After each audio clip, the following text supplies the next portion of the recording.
Meninos e meninas, sejam bem-vindos, sejam bem-vindas. Eu sou a Lenina Mattioli, mas pode me chamar de Lelê, e esse é o Lelê Pod, conversas não aleatórias com gente inteligente.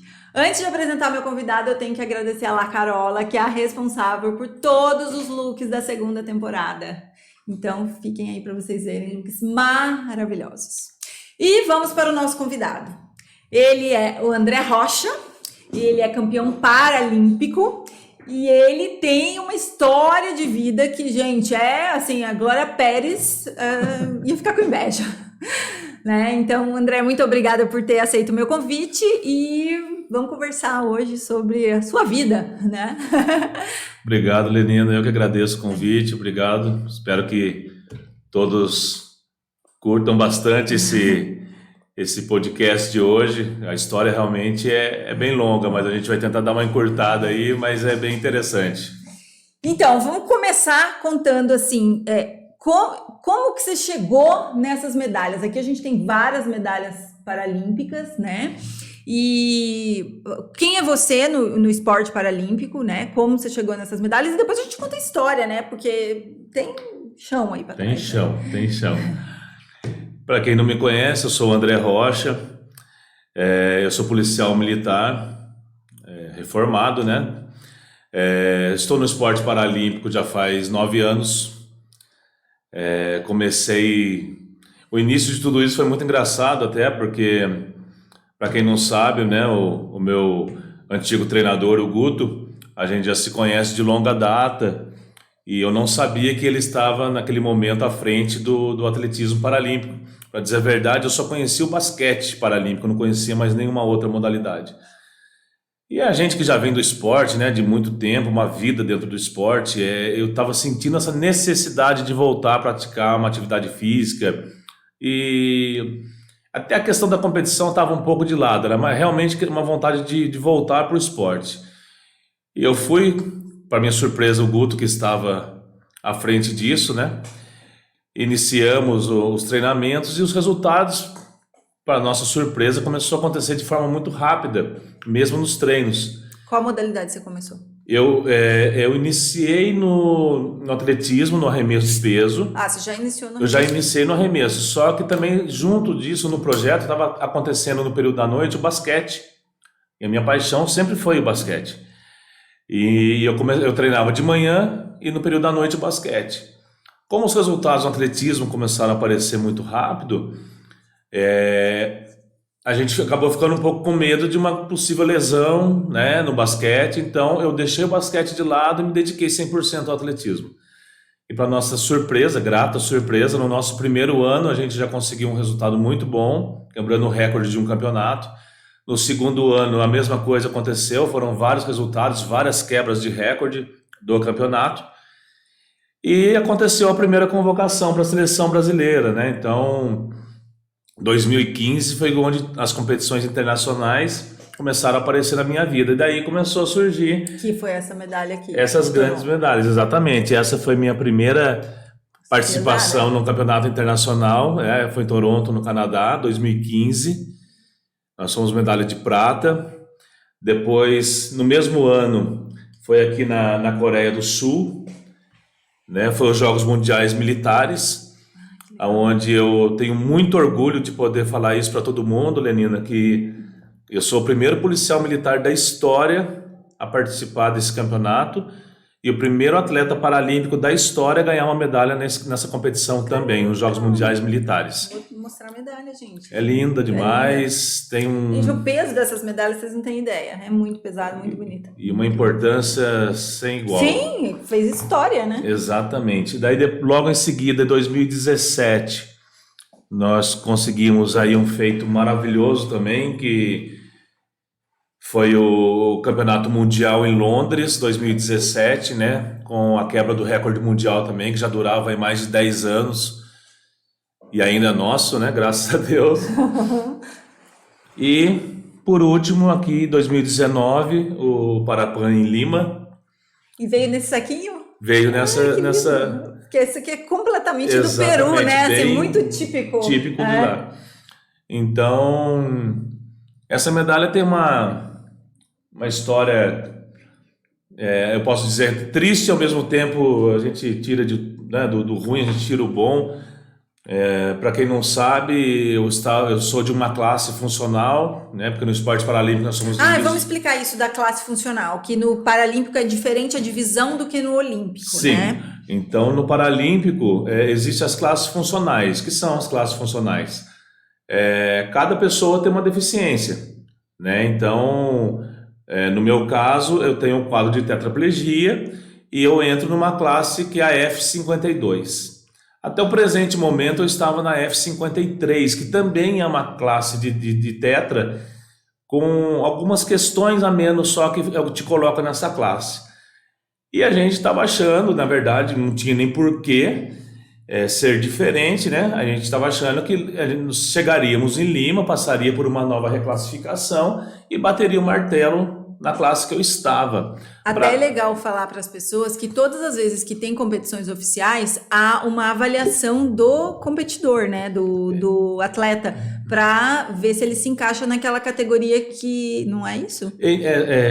Basicamente isso, isso. Né? O que acontece? Quando você passa por uma classificação e você fica em revisão, como é dito, a revisão significa que na sua próxima classificação funcional você pode ou permanecer em revisão ou eles podem confirmar. Quando confirma a classe, acabou. Você é daquela classe e você vai competir para sempre naquela classe, a menos que aconteça alguma coisa no meio do caminho, talvez um aumento de comprometimento, na lesão, enfim. Então eu estava em revisão. Mas daí você veio sempre em revisão ou aconteceu alguma coisa? Essa história também é complicada, porque assim, às vezes, cada vez que você passa por uma classificação, são dois profissionais diferentes. Sim. Né? Dificilmente você vai acabar pegando os mesmos que te classificaram, até porque tem uma regra que durante 2 anos, quem te classificou a primeira vez não pode. Então, às vezes o que um interpreta, de repente numa outra classificação, existe alguma coisinha que ele interpreta de uma outra forma. Porque tem os critérios objetivos, mas tem muito da subjetividade ali, né, do examinador, né? Do examinador. E às vezes, o que foi uma das situações que aconteceu em Lima, isso aí quando você escuta isso do seu maior adversário, né, que ele achou um absurdo eu ter subido de classe, quando você escuta isso de outras pessoas que te conhecem, que te acompanham, é uma coisa complicada, é uma coisa que pesa muito, porque a gente estava crente que ia bater o martelo, confirmar a minha classe. Eu já estava praticamente com a vaga garantida para Tóquio, pelas minhas marcas. E eu passei por uma reclassificação onde eles me subiram de classe. Ou seja, eles entenderam que a sua limitação não era como ela era, vamos Na dizer verdade, assim. o que foi falado, que foi o que mais chamou a atenção, e eu sei que está na regra, mas que essa regra eu acho que na minha visão deveria mudar, porque é um absurdo. E você, como médica, vai entender muito bem o que eu estou falando. Eles, durante a avaliação, por um momento, o meu abdômen, ele deu uma fibrilada. Mas isso é comum. Fibrilar, né? Eu sou leigo no assunto, mas na caminhada você acaba aprendendo bastante coisa. O fibrilar não significa que você vai executar o movimento. De maneira nenhuma, são impulsos aleatórios. Aleatórios. Então, essa fibrilação que ele diz que sentiu, fez com que ele me subisse de classe. Aí eu passei a competir com atletas que não são tetra, que são para, ou seja, eles têm comprometimento da cintura para baixo, não tem comprometimento dos 4 membros. E numa competição é extremamente desleal, Então, isso foi uma coisa que marcou muito, porque me tirou de um mundial, me tirou de uma Paralimpíada, que é o sonho de qualquer pessoa, de qualquer atleta. Entre outras perdas que eu tive, principalmente a questão psicológica, porque mexe muito conosco. Então, isso já vinha de uma certa sequência de reclassificações.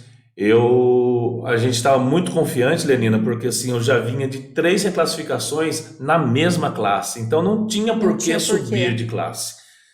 Aí a gente acaba pensando várias coisas, né, que eu não vem ao caso eu falar aqui, mas chateia demais e a gente não conseguiu entender o porquê disso acontecer. Isso é tão verdadeiro que eu passei de novo esse ano na França por uma reclassificação. Porque eu entrei por cirurgia de novo, né?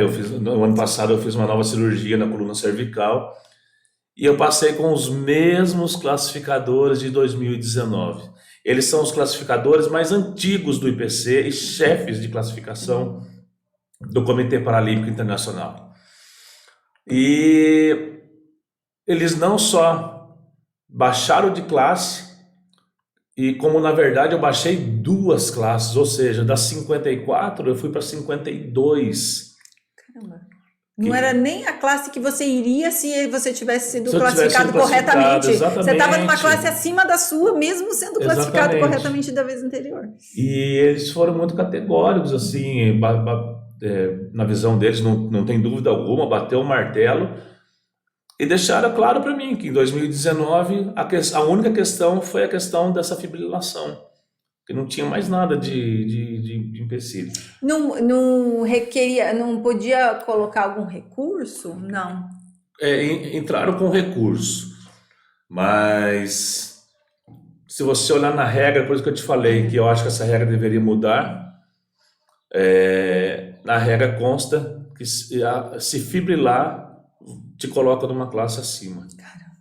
Sabe? Então, assim, eu acho que realmente precisa ter um olhar para isso, porque isso prejudica demais o atleta, né? É o trabalho, às vezes, de um ciclo, 4 anos, jogado no lixo. Esse é o termo correto, porque, assim, eu poderia ter ido para o Mundial e para uma Olimpíada e eu não fui para nada. Eu, de primeiro no ranking mundial, recordista mundial, eu subi de classe, eu fui parar lá para 30º, 40º, porque eu não tenho como competir com esses atletas. Com alguém que tem o abdômen funcional. Exatamente. Né? Então, essas coisas são coisas que marcaram, né? Então, por isso que eu falo que essa medalha, ela tem um peso muito grande na minha vida, porque eu vou usar esse termo porque é a verdade, tá, Lenina? No dia da competição, eu passei dias chorando, com raiva, chateado, vários nomes nós podemos falar aqui. Mas no dia da competição, a raiva foi uma coisa assim que ela estava muito presente, sabe? Eu sabia que eu poderia ser campeão e eu estava indo para quebrar recorde mundial e de repente eu estava competindo com atletas que eu não tinha condições nenhuma nem de sequer pegar a medalha. E eu comecei a acompanhar os arremessos deles e você começa a ver, né? Então, quer dizer, o primeiro colocado, a marca que ele fez, você não vai chegar. O segundo, você também não vai chegar. Falei, o que resta para mim é um 3º lugar. E eu vou ser muito honesto para você. Eu não sei como que saiu aquele arremesso. De raiva. Porque... Foi na força do ódio, na força literalmente. Do ódio, porque assim, pela marca, eu não alcançaria. Né? Pela lesão que eu tenho, eu não alcançaria. E eu só fui tomar como é que eu vou dizer, não vou nem dizer garra, mas assim, ter essa certeza de que eu ia pegar essa medalha, acho que foi no meu 4º arremesso que eu cheguei a ficar muito perto da marca do 3º colocado. E eu já estava com... Uma dúvida que eu tenho, uma curiosidade. Quando você vai ganhar uma medalha, o que você sente quando você tem a certeza que a medalha é sua? Porque existe este momento, né? Tanto que você tem várias aqui. Existe uma coisa que você fala, é minha. Existe esse ponto, assim? Ou você vai indo e de repente, ganhei. Não. Não, a gente trabalha muito, Lenina, nos nossos treinos, você consegue, até porque você acompanha o ranking mundial, você consegue ter uma noção de como você está ali frente aos seus adversários. Porém, uma coisa é líquido e certo, é treino, jogo é jogo. Competição é competição. E numa competição, eu vou falar por mim, não posso falar pelos demais atletas, mas eu sou uma pessoa assim que eu cresço muito. Isso é meu. Eu consigo tirar coisas muito boas das adversidades. É tanto que você tirou uma medalha da classe que...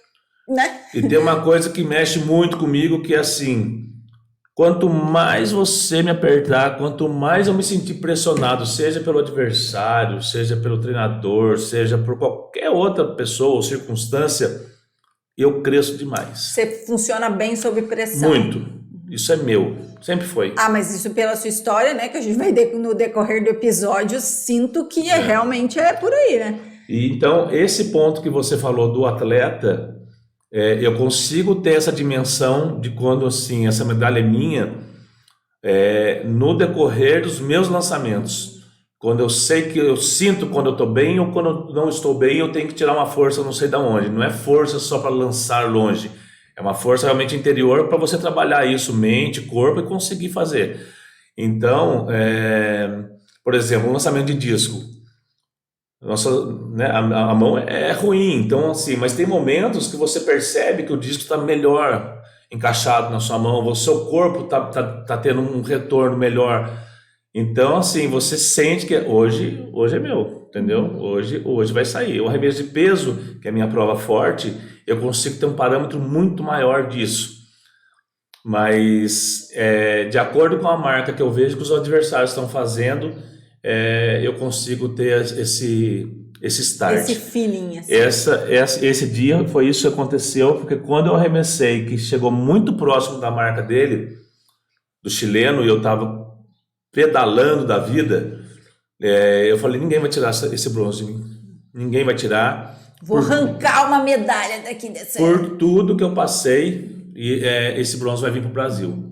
E uma curiosidade, tenho certeza que você gosta dessas curiosidades. Antes de eu viajar para Lima, a minha filha é o mundo rosa. Né? A minha Melissa, 10 anos, é o mundo rosa.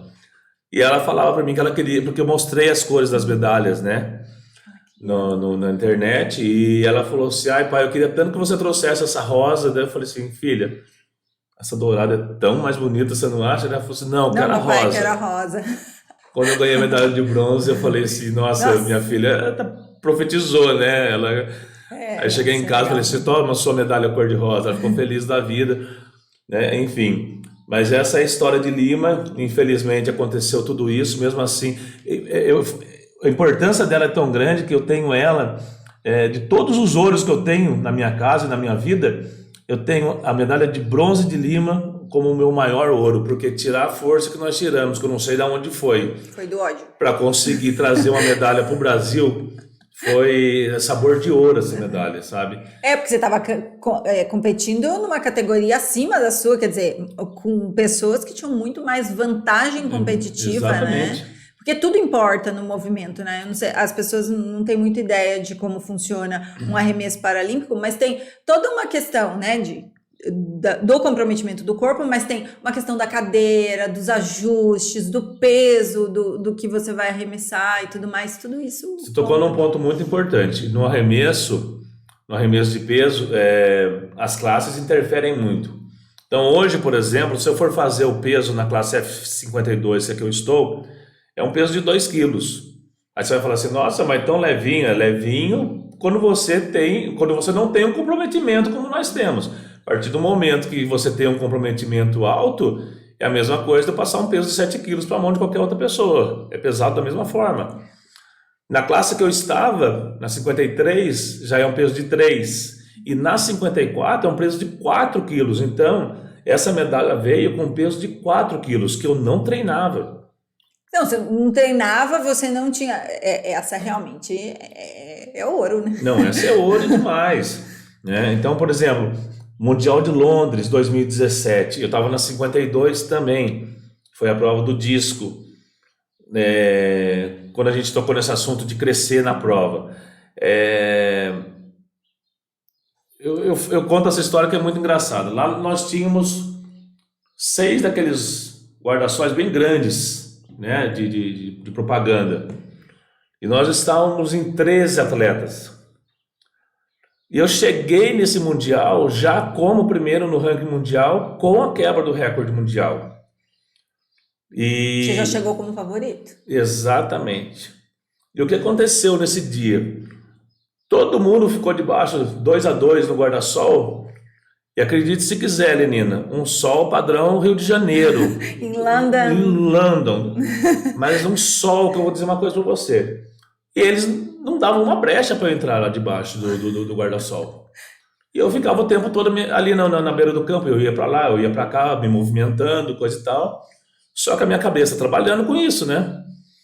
Como que trabalha a cabeça nesse momento? O que fica passando pela cabeça, assim? Porque daí você já tá ali, os caras já estão meio pitbull pro seu lado, porque você é o favorito, então vamos deixar ele laçar no sol, porque daí o rendimento cai e tal. Eu tenho um trabalhar bem assim. Eu trabalho muito o movimento que eu tenho que executar. O tempo todo eu trabalho isso na minha cabeça. E fora isso, aí entra a parte do... Você fica meio que imaginando mesmo, você Exatamente. Sentado na cadeira, Exatamente. como que pega, o movimento como que... seria perfeito. O tempo todo eu faço esse Em todo trabalho. o período de treinamento ou só meio que na prova? Ali? Não, no treino também, mas na prova é mais, porque daí eu tô 100% focado só... E você fica 100% focado? Tipo, você entra na prova, esqueceu o mundo Sim. fora, tipo, o mundo pode desabar, Sim. você tá na prova. Sim, tanto que assim, quando a gente tá com a seleção, geralmente nós todos que somos do mesmo grupo, a gente vai assistir a prova do colega para poder torcer para ele. Eu acredito se quiser, eu não escuto ninguém gritando para mim. Você entra, tipo, no túnel ali e vai. É impressionante, eu não escuto. E nesse dia, além de fazer essa mentalização, entrou a força do ódio também, que era o quê? Força do ódio te ajuda, hein? Muito. Eu falei assim, não precisa me deixar ficar aí debaixo, porque eu sou do Brasil, meus queridos. Eu aço no sol todo dia. Eu treino em Taubaté, vocês não têm ideia o que é aquela... O que é aquela pista no sol, né? O sol é nosso, entendeu? Eu falei assim, posso ficar aqui o dia inteiro. É exatamente isso que eu pensava. Você treina no sol o dia inteiro, né? O dia inteiro. Eu treinava no período da tarde no CTI, então não preciso falar mais nada. E foi exatamente o que aconteceu, né? Daí depois nós fomos para a prova. Quando tem uma prova internacional, quando tem mais de 8 atletas, primeiramente são 3 arremessos, ou lançamentos ou arremessos, dependendo da prova, para cada atleta. Pega-se as 8 melhores marcas, o restante sai da prova e ficam os 8. E naquele momento... Você escolhe a sua melhor de 3 e daí a prova escolhe os 8 melhores de cada marca, é isso? Na verdade você faz os 3 lançamentos, o seu melhor é o que vai valer. Tá. Daí vai ranqueando. Até porque tem esse negócio, não tem? Assim, o primeiro geralmente não é o que sai melhor, porque você dá uma balizada ali, né? É pra sentir o peso, ou não. Parte muito de atleta para atleta. Eu trabalho dessa forma. Eu gosto de fazer um lançamento que seja bom, mas que seja, como você disse, para marcar. Isso é meu. Porque daí você vê, se eu fizer um jeito aqui e tal, o negócio vai mais longe. É mais para medir ali. É mais para eu ter uma noção de como eu estou na prova também. Porque pode acontecer de eu descer o braço e de repente eu perder o primeiro lançamento. Uhum. Então, assim, numa competição desse nível, o ideal é que você aproveite tudo que você puder aproveitar. Então, eu tenho isso comigo, porque eu sei mais ou menos assim a direção que está saindo, eu sei a força que eu coloquei. Até se está ventando ou não, né? Tem tudo isso. Exatamente. Aí como que eu estou na cadeira, estou bem, tá tudo certinho. Agora eu vou descer o braço, entendeu? Então isso é meu. Tem atletas que não, tem atletas que porrada desde o início, né? Então é muito pessoal isso daí. Deixa eu te perguntar uma coisa. Pode, por exemplo, você sentou lá na cadeira, tal, se posicionou. Pode arrumar a posição entre um lançamento e outro? Assim, não. Mudar a cadeira? Se arrumar na cadeira. Me arrumar na cadeira. Você se arrumar, mas outra pessoa te ajudar a se arrumar, não. Não, e também não pode, você não pode, ela tá fixa, você pediu para colocar ela cadeira reta.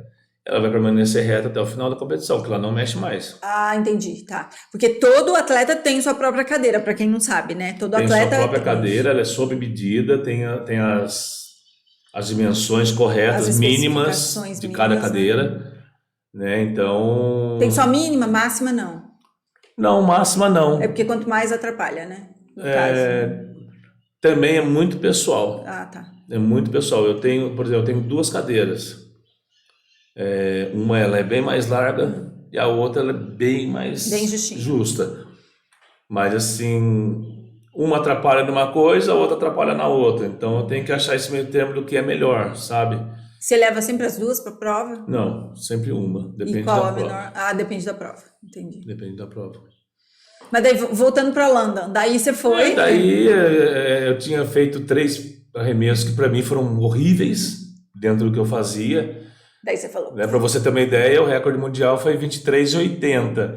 Gente, 23 metros e 80. Depois que arremessou, mede, né? 23 metros e 80. E até o meu terceiro arremesso era 19. Sabe? Então aquilo começou. Então por isso que eu falo: se você não tem um emocional bom, se você não trabalha perdeu isso, a prova você ali. perde a prova.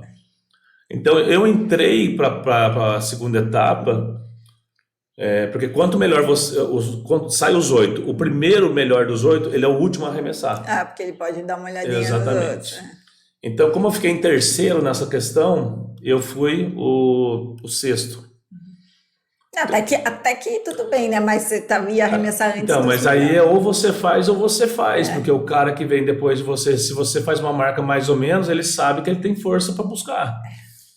E a minha ideia era que isso não acontecesse. E, na verdade, quando chega ali no alto rendimento e nessas provas tão importantes, todo mundo, na verdade, todo mundo pode ali, né? Vamos dizer, todo mundo tem potencial. Então, e às vezes o que falta para a pessoa é esse o mindset. Exatamente, às vezes não é nem o mindset, a pessoa está focada, mas se errar um pouquinho ali, ela... Né? Então, daí quando eu entrei seria o quarto arremesso, né? Eu lembro que o treinador me entregou o disco e ele falou para mim assim: André, você só precisa de um, cara. Você só precisa de um. E eu olhei para ele, eu já estava tão pedalando com uma série de coisas, com essas minhas marcas ruins estavam saindo. Eu falei assim: fica vendo a porrada que vai sair agora, então. Aí eu me concentrei bastante lá, senti que estava tudo certinho e desci o braço. Lenina, putz, foi a maior emoção disparado assim da minha vida, porque depois a gente vai contar um pouquinho da minha história, vocês vão entender o que foi que nós passamos para conseguir chegar nesse campeonato mundial em Londres, sabe? Então eu desabei a chorar já na cadeira mesmo, no banco de arremesso. Você já sabia que já era a sua medalha? Eu já sabia porque foi uma porrada muito forte, 23 metros e 80 para uma classe F52. Um recorde mundial que durou mais de 10 anos, era 21 de alguma coisa. Caramba! Né? Esse adversário era o último a lançar na minha prova, ele estava lá me secando, falou um monte de besteira para mim. Nossa, daí a hora que ele viu, falou, né? Vai dar pra a hora que eu desci do banco, que fui para lá, ele falou um monte de besteira novamente, porque...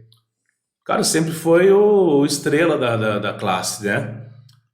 Mas ser o estrela da classe não dá o direito da pessoa também não reconhecer que existe, né? que existem outras pessoas que também têm a possibilidade, porque quando você entra numa competição de alto rendimento, ali todo mundo pode, Sim. Na verdade, ninguém tá ali à toa, né? Então, você tem que ir muito no seu do que, né? Na verdade, nós todos achamos uma falta de respeito enorme, falta de espírito esportivo, né? Mas assim, a gente ao mesmo tempo estava tão contente com o que aconteceu, sabe? Que azar. Eu só passei a responsabilidade para ele, foi agora segura que esse rojão é seu. Faz mais que 23,80 aí, senão essa medalha é do Brasil. Aí foi o que aconteceu, nossa, uma emoção gigante você tá lá no pódio, o seu hino tocando. Imagino, nossa. Você representando, você representando o Brasil, a hora que... Porque assim, a gente que assiste na televisão, a gente já bota a mão no peito, já fala, meu Deus do céu, né? Pra quem tá lá, cara, você fala, não tem, deve ser assim, poucas coisas na vida. E uma coisa muito bacana também, né, que aconteceu esse lance aí em 2019, de me subir de classe ou ficar fora da Olimpíada, mas a gente não aguenta, a gente tem que assistir e torcer para os amigos que lá estão, chora junto também, mas quando foi a classe F52 que veio essa medalha de Londres e quando foi a classe F53 que o recorde mundial é nosso também, você ouvir na Sport TV que esse recorde é do Brasil ainda e que dá muito orgulho, pegou. né? Você fala... Mesmo não estando lá, mas Mas, tipo assim, marcou o nome da história, né? Foi marcando aqui. Agora me conta, a história de novela. como que foi esse acidente, essa lesão? Porque assim, um dia você tá trabalhando, no outro dia você tá no hospital e daí você recebe um diagnóstico assim que muda a sua vida da água pro vinho, bombástico. Pá. Me conte isso.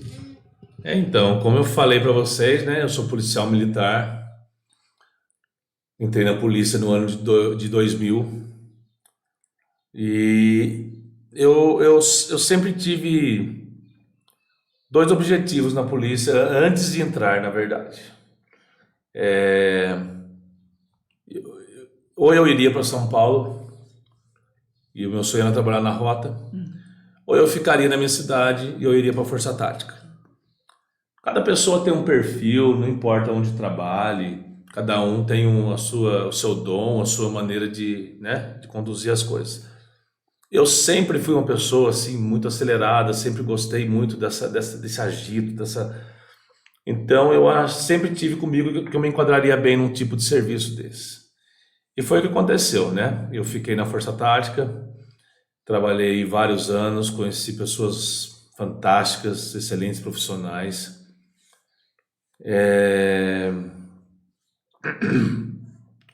E no dia 29 de dezembro de 2015, nós fomos chamados para uma ocorrência. E aí, chegando no local... Deixa eu só te perguntar uma coisa antes. Força Tática trabalha na rua, Sim. Só para entender, assim... A polícia militar, ela trabalha com a prevenção. Porém, é um serviço preventivo, mas ele é repressivo imediato também. O que significa isso? Os policiais fazem um patrulhamento ostensivo, seja a pé nas praças, ou seja, ROCAM, que são as motos, ou seja, patrulhando na viatura, rádio patrulha, trabalhando na prevenção. Porém, quando acontece algum fato, aí entra esse apoio repressivo imediato, como a gente chama. A Força Tática, além dela auxiliar o apoio, o suporte, porque geralmente na Força Tática ou na rota, seja qualquer serviço especializado, você trabalha em 4 ou 5 na viatura, justamente para prestar esse apoio. Você tem um armamento mais pesado, mais potente, você tem, né, mais o número de pessoas, enfim.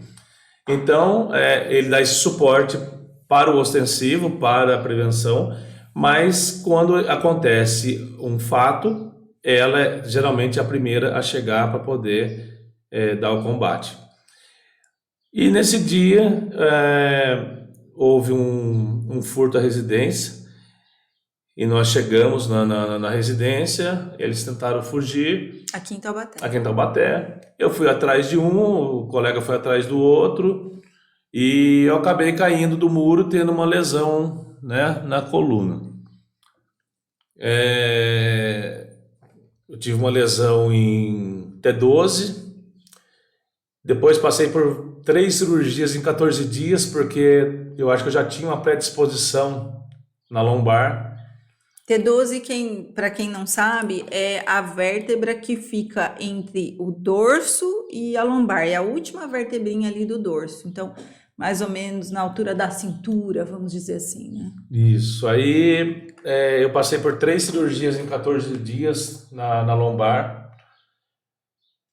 Foi um período bem difícil, porque houve ainda teve uma lesão, né, na medula também, e ela não fechava. Daí... Então, mas deixa eu perguntar curiosidades, assim. Por exemplo, você caiu. Quando você caiu, você desmaiou, bateu a cabeça? Não, você só caiu e lesionou a coluna. Eu caí e lesionei a coluna. Isso. E daí você foi pro hospital. Tá. Nesse momento, você não tinha ideia da gravidade, você estava de boa, tipo, sofreu um acidente de trabalho, vou lá para o hospital, vou embora para casa. Tanto que é muito louco isso, porque a primeira pergunta que eu fiz pro médico foi se... Quando que eu vou voltar a trabalhar? Exatamente. E quando que eu voltaria a colocar meu colete, meu cinturão, sair para a rua para trabalhar, né? Se isso aconteceria... Porque eu não sei se isso é só comigo, mas eu acredito que não. Acho que com a grande maioria. Eu não sei se você não quer acreditar ou se você realmente está não sabe de nada, né? É uma Acho coisa. que você realmente não Acho que sabe. você fica meio fora, assim, Isso, né? E no primeiro momento ele me disse que sim, para eu ter calma, que as coisas iam, né? Iam se acertar, mas a gente precisava. Mas que eu voltaria a trabalhar, né? E eu, tudo bem. E daí você chegou no hospital, nesses próximos dias foram 3 cirurgias, assim, seguidas. Não.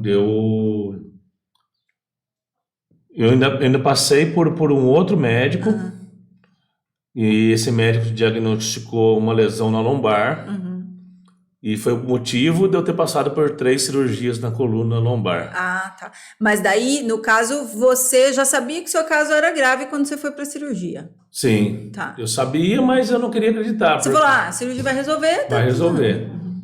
Só que como teve a lesão medular, eu tive a lesão medular em T12, só que quando eu fiz a cirurgia na lombar, houve o furo na medula. E ele não cessava. Não cicatrizou. Não.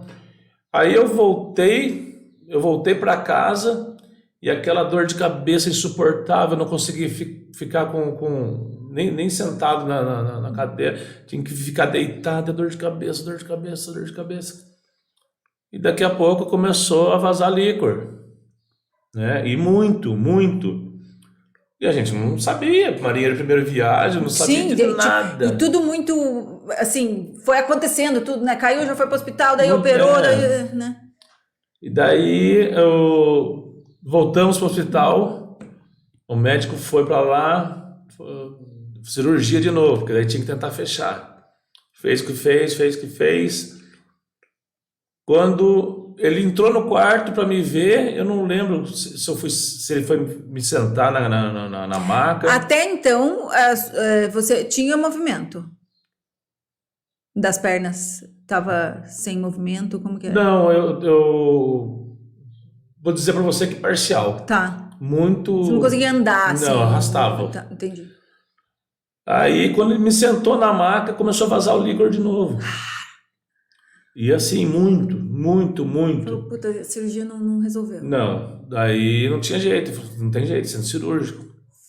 Aí voltamos pro centro cirúrgico. Isso era a terceira cirurgia. Terceira cirurgia. Daí entramos em cirurgia novamente. Aí eu voltei pro quarto. Mas assim, eu já tinha na minha cabeça, porque eu tava sentindo isso. Meu corpo muito fraco, eu falei assim, eu não aguento uma quarta cirurgia. Entendi. Não aguento uma quarta cirurgia. Quantos anos você tinha? 27. Caramba, novo, hein? Aí, essa terceira cirurgia segurou, mas aí começou a luta, né, Lenina? E aí, assim, e o que é se perceber numa outra realidade? Porque daí a ficha vai caindo, e aí, assim, eu penso, não sei se eu tô correta, mas a vida coloca a gente em algumas situações em que a gente não tem escolha, né? Tipo, não tenho escolha, eu tenho que lidar com isso aqui. Que até você ressignificar tudo isso é um processo, né?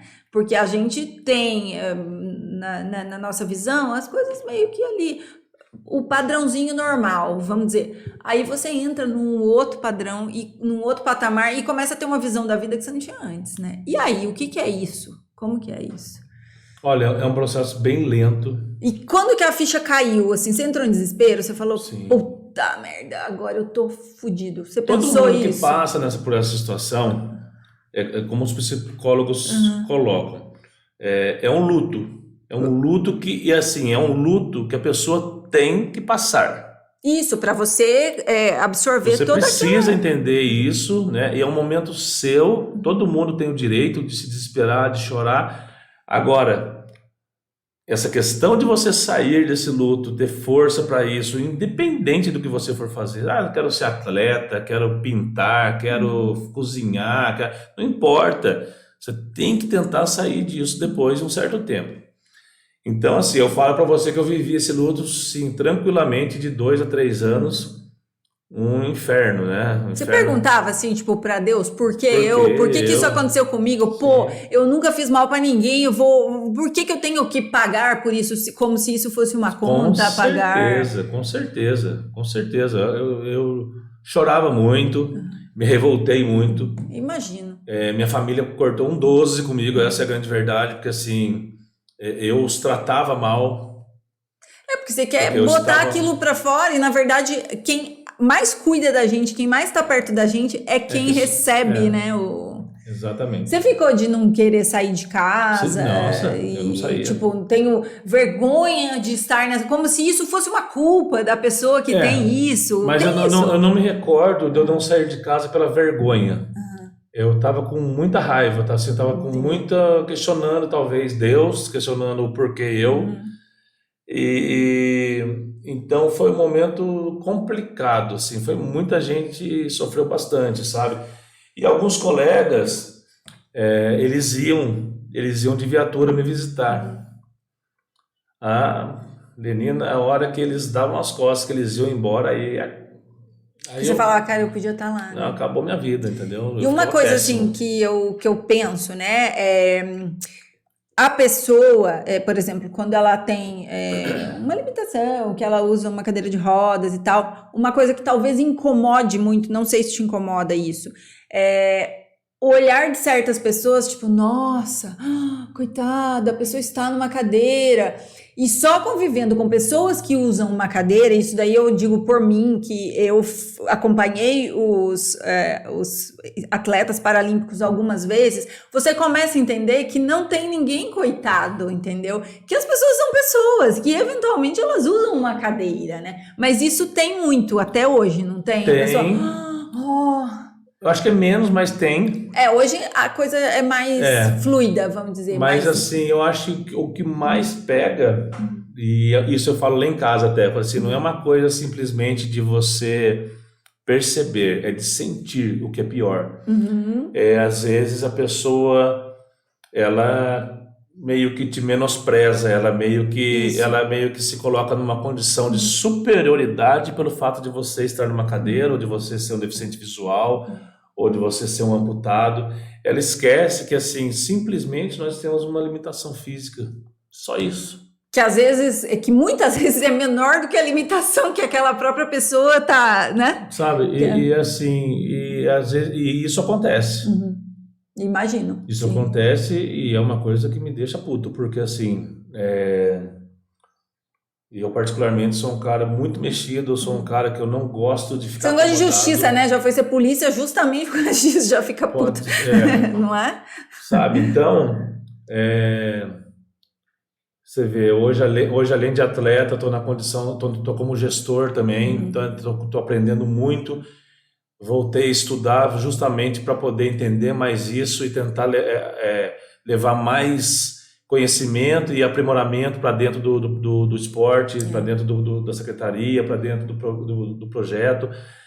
Então, assim, e às vezes essas pessoas que acham que são melhores que você ou que te tratam com indiferença, às vezes elas são as próprias deficientes, não Isso, nós. a deficiência dessas pessoas, às vezes é uma deficiência de interpretação mesmo, que muitas vezes é maior do que a deficiência de alguém, ou de deficiência física de alguém. Sabe, eu vejo, nossa, isso na verdade, assim, hoje, É que depois você acaba acostumando, que nem você falou da maturidade, né? A questão de, você aprende tanto com as porradas que a vida te dá, e que essa maturidade, ela vem de uma forma muito natural, e eu acho que ela é muito importante, né?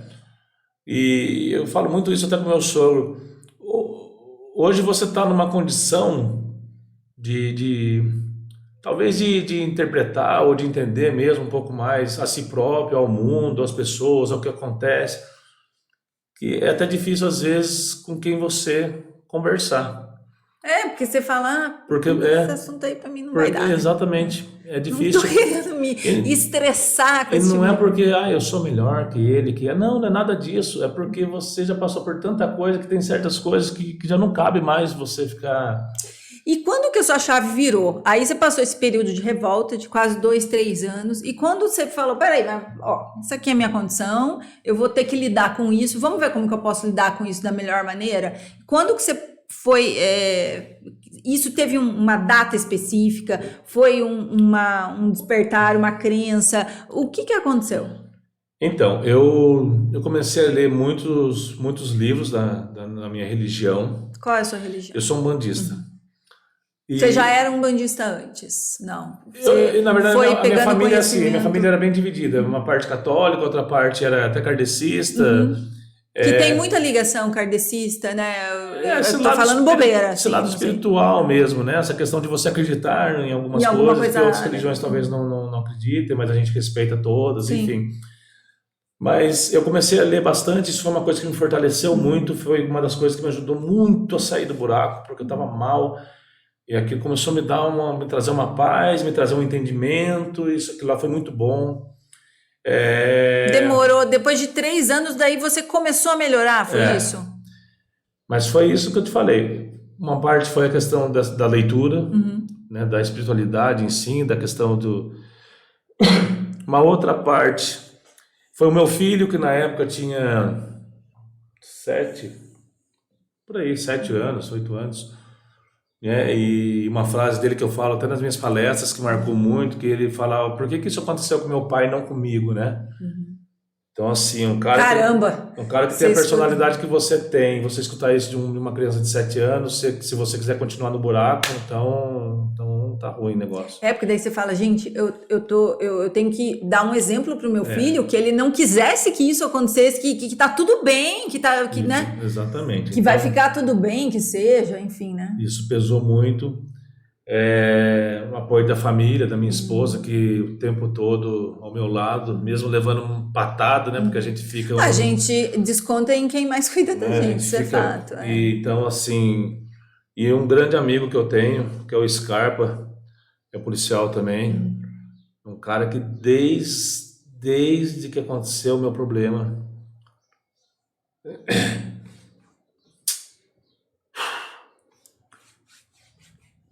É difícil falar porque na hora que você está no buraco que você vê, né? Exatamente. A hora que você tá ali no pior momento da sua vida, que você vê quem tá do seu lado. Às vezes, depois quando você... Em todas essas medalhas, tenho certeza que apareceram muitas pessoas, né? Muito pai, né? Pai do filho, né? Mas o Scarpa, só falando rapidamente dele, e eu preciso falar, porque é um cara que, assim, nós trabalhamos juntos, eu aprendi muito com ele, né? Já tinha vários anos de polícia. Criamos uma amizade enorme, né? Nossas famílias, ele, a falecida esposa. E um cara que, assim, se ele saía 4 horas da manhã de serviço, 5 horas, ele já tinha programado isso, 5 horas ele já estava pegando uma outra viatura para estar me levando para São Paulo. Seja para passar em Albert Einstein, um médico particular, AC Camargo, Hospital da Polícia, aonde quer que fosse, esse cara ia comigo. Sabe? E assim, vamos dizer, num empenho, né? Num empenho, numa vontade de que vai dar certo. Você ficando ou não na cadeira de roda, vai dar certo. Eu acho que essa é a mentalidade que faz a pessoa ir para frente. Tanto que deu muito certo, né? Muito certo. Sabe, então assim, ia na minha casa, ele tinha um notebook e eu passando por uma dificuldade enorme financeira. Porque aí parou de trabalhar, Nossa. tendo que gastos absurdos com pagando medicação. aluguel, medicamento, uma série de coisas, sabe? E então ele levava o notebook, colocava algumas mensagens motivacionais, conversava muito comigo, sabe? Então, é fogo, né? São pessoas assim. Teve algumas outras também, alguns outros amigos, né, que me ajudaram, mas assim, eu falando com um pouco mais de propriedade, eu tenho que agradecer demais ele, porque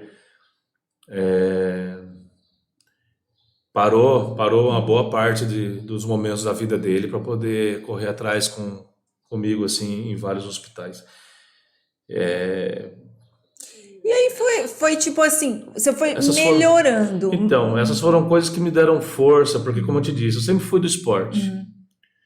E num determinado momento, nesse período mesmo, eu estava sentindo a necessidade de voltar a praticar uma atividade, porque eu comecei a trabalhar com computador, eu sempre gostei muito dessa parte de criação, né? Eu mexia com Photoshop, alguns outros programas. Então, era gostoso, fazia algumas coisas de vídeo também, que eu gostava de mexer com vídeo, mas estava faltando algo, sabe? Isso aí não estava suprindo a minha necessidade, e eu sabia que era o esporte. E você acha que a hora que você foi pro esporte, tipo, a chave virou 100%? Virou. Que foi, tipo, Virou. o seu diferencial ali, a sua marca. Você falar, puta, ó, agora voltei a ser eu de novo. Sem dúvida. É. Eu tive a chance de ser um profissional de basquete lá atrás, né? Na adolescência. Mas por motivos outros isso não aconteceu. E o meu antigo treinador, o Branquinho, né? Acho que muita gente o conhece, ele trabalhou também no Vôlei Taubaté, professor muito antigo aí na rede. Eu fui procurá-lo e ele que me falou que o Guto estava com um projeto lá na prefeitura, coisa e tal. Ele falou, procura o Gutão lá, você conversa com ele. Eu falei, tô indo. Eu fui a primeira vez, fiquei no carro olhando, fiquei com vergonha de descer, fui embora. Acho que deu uns 2 dias, eu voltei de novo, daí ele veio me abordar lá e a gente Pô, você tava aqui ontem, né? Exatamente. A gente começou a trocar ideia e falou, se você quiser vir aqui amanhã, a gente já começa a treinar. Não, nossa, foi o Da que... água pro vinho, né? Da água pro vinho, foi o que salvou tudo, foi o esporte. E hoje você coordena uma parte do esporte, né? E assim, eu tive contato, né, em um breve período, assim, com a questão dos paratletas, e eu vejo o quanto isso faz diferença na vida dessas pessoas, né? Aliás, esporte faz diferença na vida de todo mundo, atletas, paratletas, qualquer que seja, né? Da disciplina, da competitividade, te coloca numa série de situações que você pode levar para sua vida, né? Enfim. Eu falo isso também nas palestras, o esporte ele é transformador, sabe? Ele é independente de ser alto rendimento, de ser social, de seja o que for. Eu acho que o importante é você estar ali inserido no meio, né? E assim, é um ambiente, ao contrário do que às vezes as pessoas pensam, que todo mundo tá ali assim, é uma zoeira. É uma zoeira. Não, eu já viajei com os paratletas. outro. É uma zoeira. E é assim, é o tempo inteiro. As pessoas, elas não. É um lugar muito legal das pessoas irem, porque elas não se. Porque a verdade é que as pessoas que não estão acostumadas a conviver com alguém que tem uma certa limitação, as pessoas se incomodam com a limitação do outro. Mas quando você é inserido num ambiente que muitas pessoas têm limitação, ninguém tá nem aí. Se você tá na cadeira, se você usa uma bengala, se você não enxerga, são pessoas, né? São pessoas, exatamente. E essa zoeira é muito, muito bacana, porque assim, é tudo com respeito, né? E ao mesmo tempo é o que eu acho, é o que movimenta, assim, sabe? É o que dá essa coisa, esse ar gostoso ali do treino, da competição, porque na competição todo mundo se une, né? Uma torcida só, uma coisa... quer que o outro passe raiva lá, né? Um xinga o outro, né? Então o esporte ele é demais, une as famílias, né? Sim. Quantas pessoas estavam aí largadas, assim como eu, como a minha família também, que não sabia nem o que fazer. E você vê hoje, né? Com mais 2 filhos, sabe? Uma coisa que...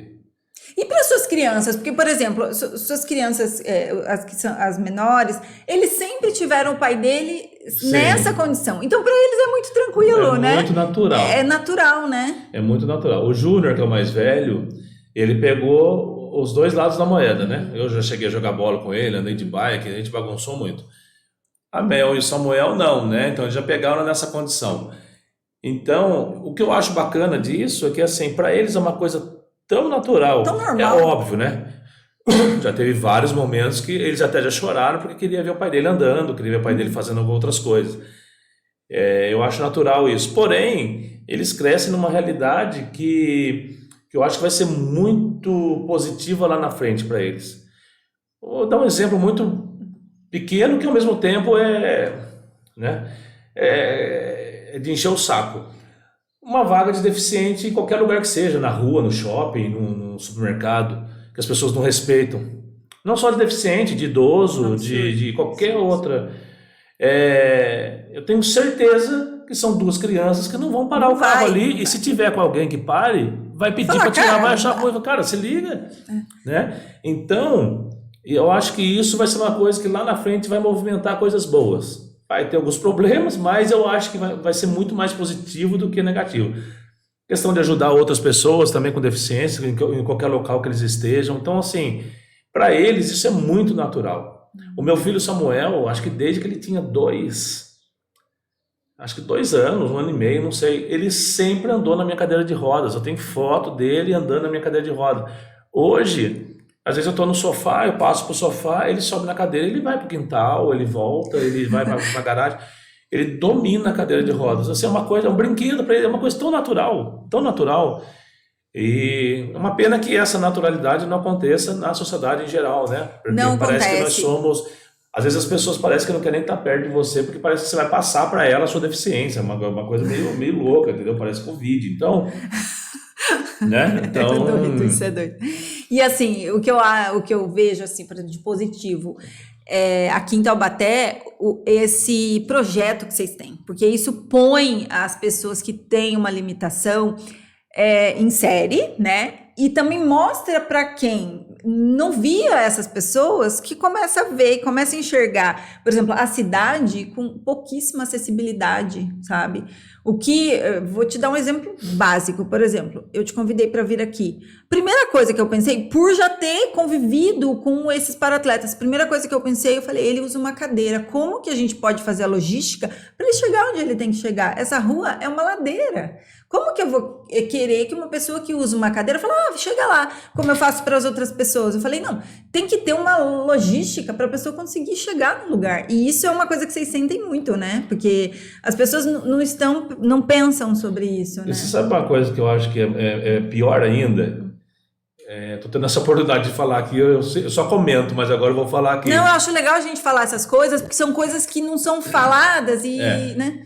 Por exemplo, às vezes a pessoa estuda tanto nessa vida, né? E eu acho que ela coloca o certificado aqui na parede e ele está ali realmente para juntar poeira, porque assim, você vai mexer numa questão pública, por exemplo. Eu sei que deve existir uma diretriz, deve existir pelo menos um parâmetro de como você, por exemplo, fazer as rampas. Sim. Mas existe. Uma coisa é o seguinte, uma coisa é existir esses parâmetros que você, na verdade, pode alterar. A outra coisa é você chamar uma pessoa que é cadeirante, que não vai custar nada para você fazer isso e ela vai com o maior prazer, para ela te nortear o porquê de às vezes fazer assim do que assado. Por que desse jeito vai ser melhor? Às vezes você não precisa pintar de azulzinho, por desenho, fazer um negócio, não precisa. Às vezes se você simplesmente fizer de uma forma com que ela tenha o mesmo nível da rua, né? E sendo realmente acessível, acabou o problema. Você não precisa ficar fazendo desenho. Você faz uma rampa aqui, faz outra rampa ali. Faz uma coisa só, tá tudo certo, vida que segue. Aonde fazer? Tem gente que faz... Se eu falo para você do diploma, a pessoa faz uma rampa que dá de frente com poste, que dá de frente com a guia. Eu tô rindo, gente, a guia, mas é ridículo não, tem que rir. isso, né? A guia tem a calçada tem a largura dessa mesa, a pessoa põe a rampa aqui, você não consegue fazer a curva. Então, assim, tem cada coisa absurda que você não precisa ser estudado para fazer aquilo lá. É só você ter bom senso, pensar um pouco. Chamar alguém que vive essa realidade. Chamar alguém que vive a realidade. Né? Você vai fazer o piso tátil, chama o deficiente visual, ele vai falar o que é melhor. Eu vou te falar, a gente não conhece a realidade até a gente vivenciar. Uma das minhas grandes experiências foi uma vez que eu fui viajar com os paratletas e eu dividi o quarto com uma menina que era tetraplégica. E uma coisa que eu guardo de experiência minha até hoje, era um hotel excelente. O hotel, ele tinha um taquinho que as pessoas conhecem. Sabe quando você põe na porta do box para a água não virar? A cadeira dela não conseguia passar o taquinho. Então, essa menina, ela não conseguia entrar com a cadeira no box para tomar um banho. Entendeu? A gente ia passar 2 dias lá. Sabe? É uma coisa tão banal que não precisava ter aquela porcaria daquele taquinho que, tipo, atrapalhou 2 dias a vida da pessoa. Isso daí foi tão marcante pra mim que todas as vezes que eu vejo uma pessoa na cadeira, eu falo, peraí, vamos ver se isso aqui tá... Você entende? Porque realmente um taquinho, uma coisa que as pessoas colocam naturalmente, não entrava. Você sabe outra coisa que as pessoas não pensam? Que é assim, quando a gente fala de chamar uma pessoa com deficiência para auxiliar. Se o local é acessível para o deficiente, ele é acessível para todo mundo. Exato. Sabe? Então, às vezes, quando a gente vai fazer uma viagem internacional, que a gente às vezes observa algumas coisas, isso não significa que lá é mil maravilha, não é isso. Mas eles fazem as coisas com simplicidade, a coisa é funcional, entendeu? A coisa acontece, funciona, né? Então, a gente vê algumas coisas que a gente vê no Brasil, que a gente fala, muitas vezes você não precisa de um ônibus com elevador super tecnológico, não precisa faz uma rampa e o negócio na altura da entrada. Isso, no nível ali, acabou o problema, sabe? Ou então um outro tipo de rampa, são às vezes alguns ajustes simples que resolve, ele é funcional, mas não.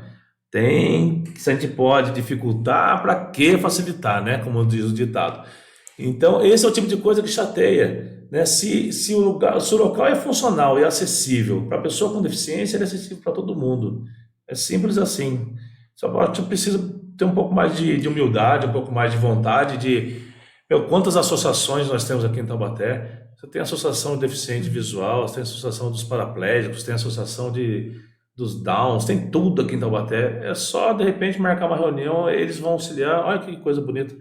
Sabemos, mas Taubaté é uma cidade antiga, as ruas são assim, entendo isso perfeitamente. Tem local que não tem jeito. Mas tem muita coisa simples que dá para ser feita. Pode ser feita, entendeu? Agora o que falta é o quê? Falta vontade de fazer, né? Porque não adianta você pintar ali de azulzinho, tirar foto para querer dizer que fez, isso não resolve. Além de faltar vontade de autoridades que têm essa influência e essa questão, eu penso que falta muito da população a convivência e o conhecimento. Eu acho que isso e eu penso que para a questão, como vocês trabalham nessa questão do esporte, né, dos paratletas, isso faz diferença. Porque quando você vê a realidade, é diferente de saber, realmente precisa ter rampa e acessível. Cara, você não vai saber o que é um rolê de um lugar que você precisa, que vamos dizer, uma pessoa que usa cadeira de rodas precisa entrar e não tem rampa, até você estar do lado de uma pessoa que usa cadeira de rodas para entrar num lugar que não tem rampa. Esse negócio do box do banheiro, para mim, isso aí marcou a minha vida. Era uma coisa tão simples, tão óbvia, que a gente que não usa uma cadeira nunca nem olhou se o box tem o taquinho ou não. 2 dias passar num lugar que não entra o box. Aí como que fez? Ela poderia entrar com a própria cadeira dela e tudo mais? Não. Daí o hotel arrumou uma cadeira de plástico para colocar lá, mas é uma pessoa que não tinha mobilidade, que tinha muita dificuldade da transferência, cadeira na posição errada, tipo... Para eu conseguir, por exemplo, ajudá-la a entrar no banheiro, era muito complicado. E assim, e eu ainda falava, você me fala o que eu preciso fazer para te ajudar, porque a gente também não sabe ajudar. Porque a pessoa que é o portador da deficiência é que ela tem a consciência. Falava, você me explica exatamente o que você quer que eu faça, porque daí eu te ajudo. Ainda tem isso, né? Tem. Essa questão de ajudar, na verdade, ela é muito, não é só complicada, ela é perigosa, né? Isso. Porque se você não tiver realmente um jeito ali, ou não escutar a pessoa que está ali ao lado e quiser fazer do seu jeito, é complicado. Não, seu jeito não é o melhor jeito, porque a pessoa se conhece, né? Então, você vê, eu tive uma fratura na costela fazendo um lançamento. Merda. Então as pessoas falam assim, mas como assim? Então, porque eu tenho outras questões que foi o que aconteceu de ter essa fratura. Então, você já imaginou se de repente eu estou pedindo auxílio para alguém, essa pessoa quer fazer do jeito dela, quer dizer, eu quebrei uma costela, de repente seriam 3, não Exatamente. sei, entendeu? Então tem que ter um cuidado, sim, tem que ter um olhar e às vezes a gente entende, né, que muita gente tem boa vontade para querer ajudar, mas tem que ter cuidado. E pra gente terminar, você acha que assim, tudo isso, toda essa novela, né? Eu falo que é novela porque assim, a Glória Pérez ia falar, cara, isso dá uma novela. Você acha que tudo isso que aconteceu com você é destino? Você acha que você teria que ter passado por tudo isso, até para chegar onde você chegou, com todas essas medalhas? Você acha que isso estava no seu caminho? Você não acredita em destino? O que você pensa sobre isso? Olha, eu acredito, Lenina, que até dentro da minha própria religião, tudo tem um porquê nessa vida. E a gente já vem com alguns compromissos. Isso é o que eu acredito. A gente pode sim mudar um pouco o caminhar aí, a história, né? Mas eu acho que todos nós temos um porquê de estar aqui, um propósito. É, eu enxergo que a polícia ela foi uma porta de entrada para mim, profissionalmente, para conhecer algumas coisas também no dia a dia que a gente sabe que uma grande parte é muito triste, mas que ela é importante na nossa vida, para o nosso crescimento. E como nada é por acaso, essa, vamos dizer, né, fatalidade que aconteceu, ela me abriu tantas portas, ela me fez enxergar tanta coisa, me fez crescer como pessoa, como profissional, me fez crescer no lado espiritual. Hoje você vê, né? Eu já recebi tanta mensagem, já recebi tanta coisa bacana de pessoas que às vezes com uma palavra ou numa palestra ou pelo simples fato de você estar aí conseguindo essas medalhas e se esforçando, quantas pessoas já não falaram para mim que a gente conseguiu mudar a vida delas, que a pessoa estava às vezes à beira de fazer uma besteira e ela estava numa palestra tua e ela falou assim, André, você me salvou. Teve uma moça que ela esperou todo mundo ir embora, ela falou assim, eu vou te falar uma coisa, eu saí do meu serviço, eu tinha tudo para não vir na sua palestra, eu queria, mas eu não estava, ao mesmo tempo não queria, alguma coisa não deixando eu ir. Ela falou assim, eu fui para minha casa e falei assim, eu vou. Tanto que ela chegou até um pouco atrasada, mas ela pegou uma boa parte. Ela esperou todo mundo ir embora, ela falou assim, André, eu estava a ponto de fazer uma besteira na minha vida, que eu estou passando por um momento muito difícil, e eu estava a ponto de fazer, realmente cometer uma loucura. Ela falou assim, você não sabe o que foi, as palavras que você disse aqui foi para mim, e eu vou virar o jogo da minha vida. Então, assim, olha, até arrepio. Então, você passar por algumas situações dessa, não tem preço, sabe? Isso mostra para você que tem algo mais que você precisa, que você ainda tem que fazer nessa vida, né? Eu não falei isso aqui, vou falar rapidamente.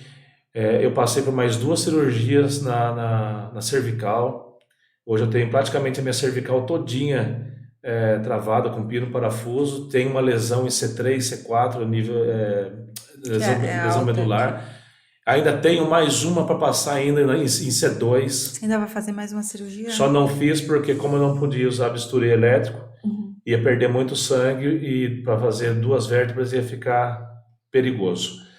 Então, assim, você vê tanta coisa que você passou, e não só eu acompanho outras pessoas também que passam por cada situação, né? E hoje você está conseguindo ser um exemplo, você está conseguindo ser um estímulo aí para as pessoas, né? Você está levando uma palavra boa, as pessoas trazendo coisas positivas para você, né? Eu vejo nas escolas a criançada fazendo trabalho de escola a meu respeito, ou do esporte paralímpico. Porque na verdade você marcou o esporte paralímpico, né? Assim, aqui medalhas a gente vê claramente isso. Sabe, né? então quando você vê que você consegue dar essa movimentada, mudar um pouco o meio, não só dos adultos, né? Mas tem pessoas mais idosas, tem as crianças, tem os jovens, você conseguir de alguma forma tirar uma pessoa da droga. Você pensa que não, mas a palavra, às vezes, muita coisa que a gente fala, você consegue, a pessoa às vezes está naquele balanço ali, né? Ela só precisa de uma palavra para ela ir buscar ajuda. Daí ela vê uma história tão... E ela sai. E ela fala, cara, olha essa história. Sabe, então assim, isso não tem preço. Então eu tenho comigo sim que as coisas não acontecem por acaso, a gente tem um porquê nessa vida. Eu sei que a minha história ainda não acabou. E fora a questão do esporte, você vê, hoje eu estou entrando na gestão, né? Estou há 2 anos na gestão, estou me qualificando mais para isso. Então, olha a volta. A volta que isso deu. Olha a né? volta que isso deu. Não que se eu estivesse só na polícia, talvez hoje eu pudesse ser sargento, ser tenente, tudo bem, seria lindo também. Mas eu acho que tudo tem um porquê nessa vida, sim, né? E a gente está aqui para isso, para tentar cumprir essa nossa caminhada de uma forma positiva, de uma forma verdadeira, de uma forma que realmente ajude as pessoas. Eu acho que a gente precisa ter um pouco mais de empatia. Está faltando muito isso nessa nossa vida aí. Eu acho que a gente pode, de alguma forma, contribuir um pouquinho. E é isso. André, muito obrigada pela sua história, né? É uma história tipo, incrível mesmo, né?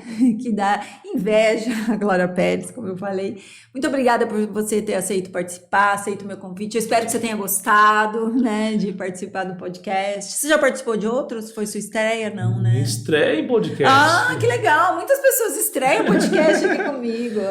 Não, foi muito bom. Nossa, eu só quero te agradecer, né? Só posso te agradecer. Para quem não sabe, a Helenina nos auxilia muito também no projeto, então, de coração, em meu nome, em nome do projeto, meu muito obrigado. E sempre que precisar, estaremos aí à disposição. Muito obrigada, eu que agradeço. E agradeço a todos também que estão nos acompanhando aí, que espero que a gente consiga, através uma parte da história, né, do André Rocha, que a gente possa também movimentar a sua vida. Gente, muito obrigada, eu espero que vocês tenham gostado e até a próxima.